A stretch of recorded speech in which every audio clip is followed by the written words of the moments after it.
اولاد میں چھوٹے نابالغ بچے اور بچیاں ہیں تو اللہ بڑوں کو کہہ رہے ہیں کہ ان نابالغوں کی وراثت کے قریب بھی مت پٹکنا. گاؤں دیہاتوں میں کیس آتے ہیں, چاچا کھا گیا سب کچھ. ایک شخص کا انتقال ہوا, اس کے نابالغ بچے تھے چھوٹے, ان کو پتہ نہیں تھا, چاچا نے ساری جائیداد پہ قبضہ کیا اور اب بچوں کو دے ہی نہیں رہا. اس میں بچی بھی داخل, یتیم میں بچی بھی ہے اور بچہ بھی. اللہ کہتے ہیں کھانا تو دور کی بات, قریب بھی مت پھٹکنا. کیوں؟ دوسرے مقام پہ فرمایا اگر کھایا تو سمجھو آگ کے انگارے کھا رہے ہو. اتنا سخت جرم ہے یہ. آج بعض جگہوں پہ کیا ہوتا ہے, بڑا بھائی ساری جائیداد پہ قبضہ کر لیتا ہے, کاروبار میں لگاتا ہے, چھوٹوں کو کہہ دیتا ہے تسلی رکھو میں ہوں نا. یہ ڈائلاگ ہے. بہنوں کی وراثت بھی نہیں دے رہے, میں ہوں یار بھائی, میں ہوں یار, ہم سب, ابھی ہماری اماں زندہ ہے, ابھی ہماری ماں کیا ہے, ابھی کچھ تقسیم نہیں ہوگا, ابھی ہماری ماں کیا ہے, زندہ ہے. اور پھر ان کو عید بقرعید پہ کپڑے بنا دیے, قربانی کا حصہ ڈال دیا, اسکول کی فیسیں بھر دی. بھائی یہ کیا ہو رہا ہے؟ اس کی 1 کروڑ کی دکان ہے, وہ دو نا اس کو. اس کے بحریہ ٹاؤن کے 3-4 پلاٹ ہیں, بولو یہ تمہارے ہیں.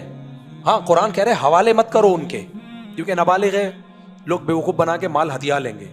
رکھ دو, یہ تمہارا ہے. اور سورہ نساء میں اللہ نے کہا اس کو بتاتے رہو, سمجھاتے رہو, بیٹا یہ تمہارا ہے, ہمارا نہیں ہے, تم ذرا سمجھدار ہو جاؤ پھر ہم تمہارے حوالے کریں گے.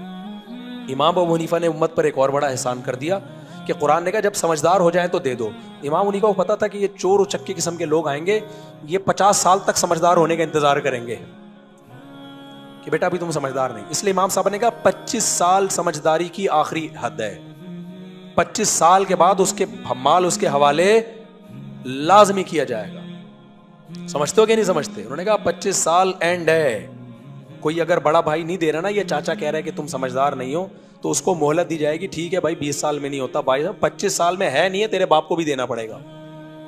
نہیں آئی میرا خیال ہے بات سمجھ میں؟ تو فقہ حنفی میں یہ ہے کہ سمجھداری کی آخری حد کیا ہے, 25 سال, اس کو لازمی دینا پڑے گا. اور انہوں نے استدلال کیا کہ یہ وہ عمر ہے کہ اس میں انسان اگر بر وقت نکاح کرے نا, بالغ ہوتے ہی نکاح کر لے, اور بیٹا پیدا ہو ٹائم پہ اور اس کا بھی بالغ ہوتے ہی نکاح کر لے, تو کم سے کم دادا بننے کی عمر 25 سال ہے. تو وہ عمر جس میں کم سے کم, وہ عمر جس میں انسان دادا بن سکتا ہو عملاً, اس میں بھی یہ کہنا کہ سمجھدار نہیں ہے, تو یہ جو دعویٰ کرے گا نا وہ خود سمجھدار نہیں ہے. اس کا مطلب ہے سمجھدار نہ ہوتا تو اللہ نے اس میں دادا بننے کی طاقت کیوں رکھی ہوتی ہے اس عمر میں. سمجھتے ہو کہ نہیں سمجھتے؟ یہ بالکل ایسے ہی ہے جیسے بچہ 15 سال کا ہو, ابا سے کہے میں نے شادی کرنی ہے, تو ابا کہتے ہیں نا بچے ہو. سوال پیدا ہوتا ہے جب اس میں شادی کی طاقت پیدا ہو گئی, اولاد پیدا کرنے کی طاقت پیدا ہو گئی, تو ابا آپ غلط کہہ رہے ہیں, اب یہ بچہ نہیں ہے. بچہ وہ ہوتا ہے جو بچہ پیدا نہ کر سکے. جو بچہ پیدا کرنے کی صلاحیت ہو گئی تو وہ کہاں سے بچہ ہے؟ کتنی زبردست دلیل دے دی نا آپ کو ابا کے خلاف. لیکن ایک بات ابا کے حق میں وہ یہ کہ شادی اپنے خرچے پہ ہے, ابا کے خرچے پہ, ابا کو زبردستی نہیں کر سکتے. تو اللہ نے فرمایا وَلَا تَقْرَبُوا مَالَ الْيَتِيمِ. تو اس لیے میرے بھائی کہیں بھی وراثت کے تھوڑے بہت گڑبڑ چل رہی ہے, یتیم آپ کا کوئی نابالغ ہے, یہاں تک کہ پریگننسی ہو نا اگر 1 دن کی بھی عورت کو, بیوہ کو, تو اس پریگننسی کے لیے بھی وراثت کو روکا جائے گا. لڑکے والا حصہ روکا جائے گا کہ اگر لڑکا ہے تو پھر اتنا, لڑکی ہے تو پھر اس میں سے آدھا کم کر کے ڈیوائڈ کر دیا جائے گا. آج کل تو کوئی ہے ہی نہیں حساب و کتاب. اور 30, اچھا مائیں بھی ظلم کرتی ہیں, اس میں بہت کیسز آ رہے ہیں, مائیں کھا جاتی ہیں نابالغ بچوں کا حصہ. بہت, میں جتنی باتیں کر رہا ہوتا ہوں نا یہ آنکھوں دیکھی ہوتی ہیں, صحیح ہے نا, کتابوں کی پڑھی بھی بہت کم ہوتی ہیں, آنکھوں کی دیکھی بھی ہوتی ہیں. کیس آتے ہیں, ہم تو فتوے کا کام کب سے کر رہے ہیں نا. میں 2000 میں فتوے کا کام میں نے شروع کیا تھا, لوگ آتے تھے مسائل پوچھتے تھے, ریٹن میں بھی زبانی بھی, اور اب چل رہا ہے 2024. 24 سال میں کتنے کیسز میرے پاس آئے ہوں گے. اس میں بہت دفعہ یہ کیسز آئے ہیں کہ ہماری بہنیں ہیں, نابالغ ہیں, اماں جو ہے ہمارے ابا کی وراثت تقسیم نہیں کرنے دے رہی, ساری وراثت پہ کس کا قبضہ ہے؟ والدہ محترمہ کا. اس وراثت سے بڑی والی فلانے کی شادی کر دی انہوں نے, فلانے رشتہ داروں کی دعوت کر دی. میں کہتا ہوں اماں سے بولو کیا کر رہی ہو. اللہ میاں نے جو کہا ہے نا, جو یتیم کا مال کھاتا ہے آگ کے انگارے, وہ سب کو کہا ہے, اس میں ماں باپ کا فرق نہیں رکھا. سمجھتے ہو کہ نہیں سمجھتے؟ اس میں ماں باپ کا فرق نہیں رکھا. نابالغ بچے کا مال کھانا زیادہ بڑا جرم ہے. تبھی علماء نے لکھا ہے کہ بچوں کو جو عیدی دیتے ہیں نا, عیدی، اس میں نیت کیا کریں ان کے ماں باپ کو دے رہے ہیں ہم، تاکہ بچہ اس کا مالک نہ بنے. پکڑا اس کو رہے ہیں استعمال کے لیے، مالک کس کو بنا رہے ہیں؟ کیونکہ اگر بچے کو آپ نے عیدی پکڑا دی، وہ مالک بنا دیا، اب اس سے کوئی بھی وہ مال ماں باپ بھی نہیں لے سکتے. لیں گے تو قرض کے طور پہ لیں گے کہ ہم نے ریٹرن کرو، اور کوئی اور تو قرض کے طور پہ بھی نہیں لے سکتا. سمجھتے ہو بچے کے حکام اسلام میں بہت زیادہ سخت ہیں. نابالغ بچے سے آپ خدمت بھی نہیں لے سکتے. سمجھ رہے ہو کہ نہیں سمجھ رہے؟ آج گلی محلے میں بچے جا رہے ہیں، ایک پاؤ دہی لے، انٹیاں بہت لے رہی ہوتی ہیں کام، بیٹا ادھر آنا، ذرا بیٹا ایک پاؤ دہی لے کر آنا. میں جب چھوٹا تھا مجھے یاد ہے، اچھا دوسرے ہمارے دوست تھے وہ انٹیوں کے کام ہی نہیں کر کے دیتے تھے نا.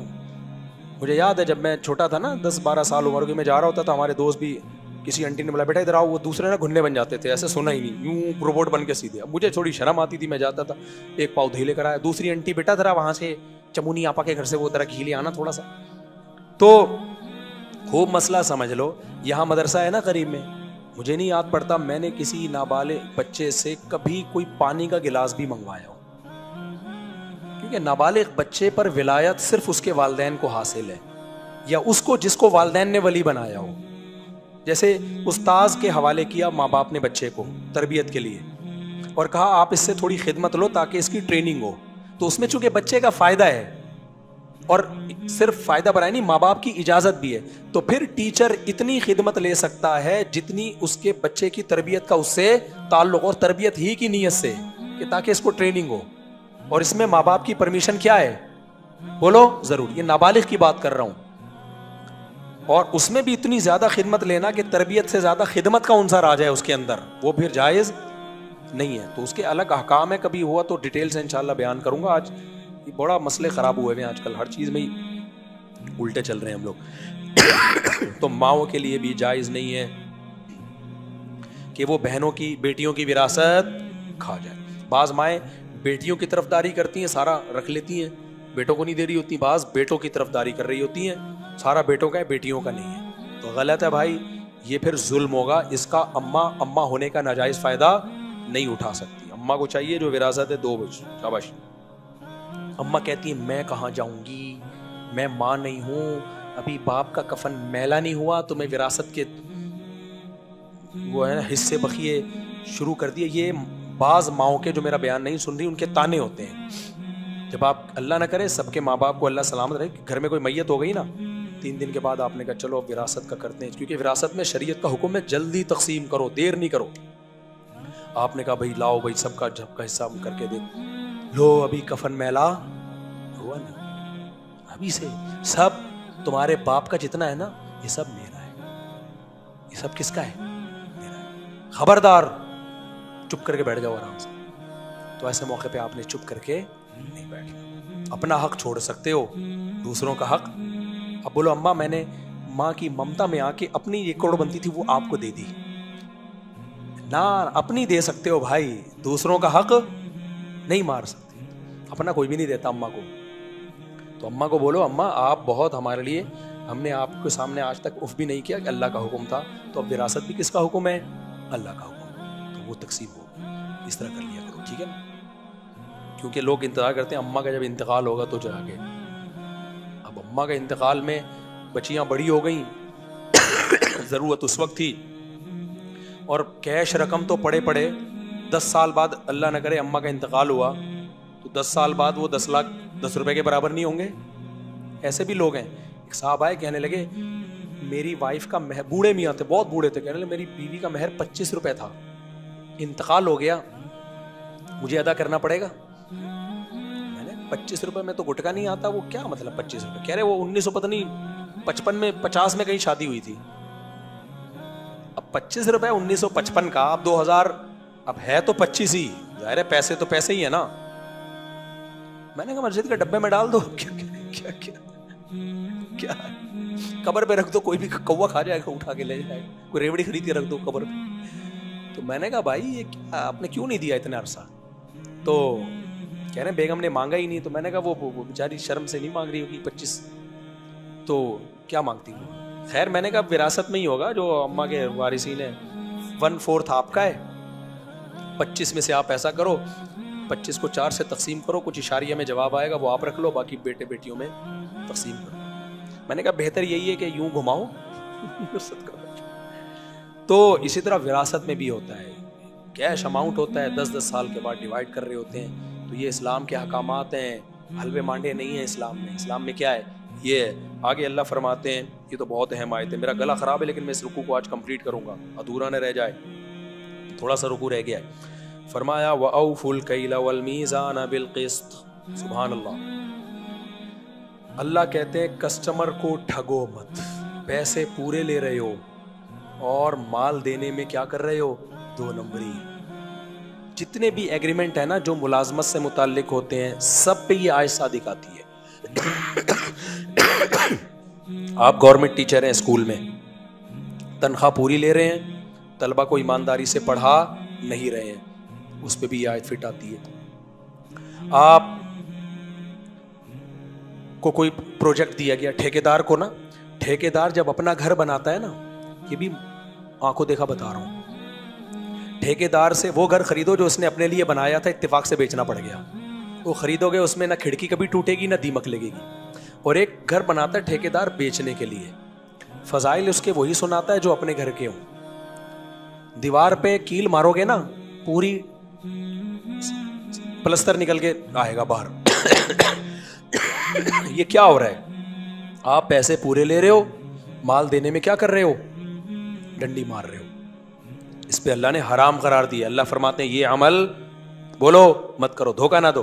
صحیح بخاری کی حدیث ہے یا مسلم کی, نبی صلی اللہ علیہ وسلم بازار میں گئے تو اوپر گندم رکھی ہوئی تھی خشک, کسی نے بوری میں, آپ نے ہاتھ ڈالا, نیچے گیلی گندم تھی. گیلی گندم کوئی نہیں خریدتا.